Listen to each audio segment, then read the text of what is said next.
I was thinking this morning about the whole wild beast and the harlot and the traveling merchants of the earth. And I was thinking about Randcam and the Watchtower Society.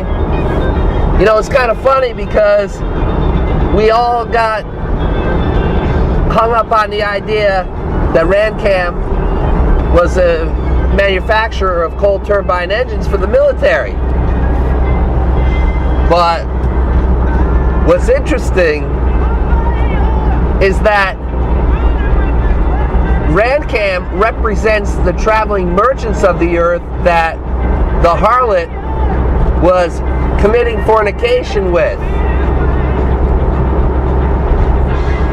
And in Revelation it states that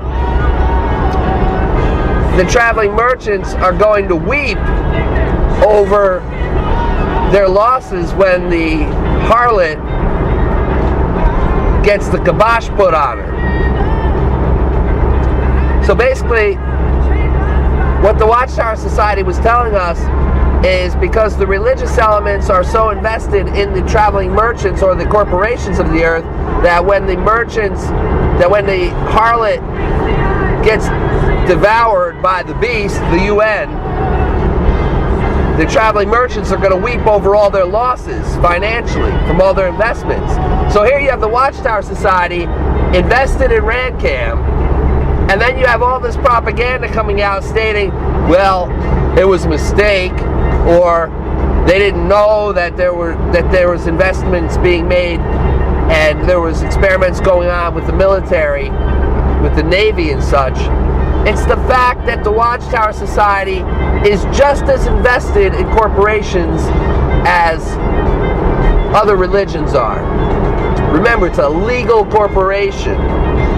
And as a legal corporation, it's tied in with all various aspects of this system. So when the Watchtower goes on November 5th, 2017, Operation Codename Juicy Steak, J-Day, all the ones that the Watchtower Society is invested in are going to weep over her destruction. Also, it goes on to mention Spiritistic practices, and there are videos out there showing how the Watchtower Society is recommending some people use psychotropic medication for their psychological problems. Now, I'm not going to say one way or the other what people should do, but Spiritistic practices, if you look that up in the book of Revelation, if you look up what the definition of the word pharmakia is, it's druggery, whether legal or not.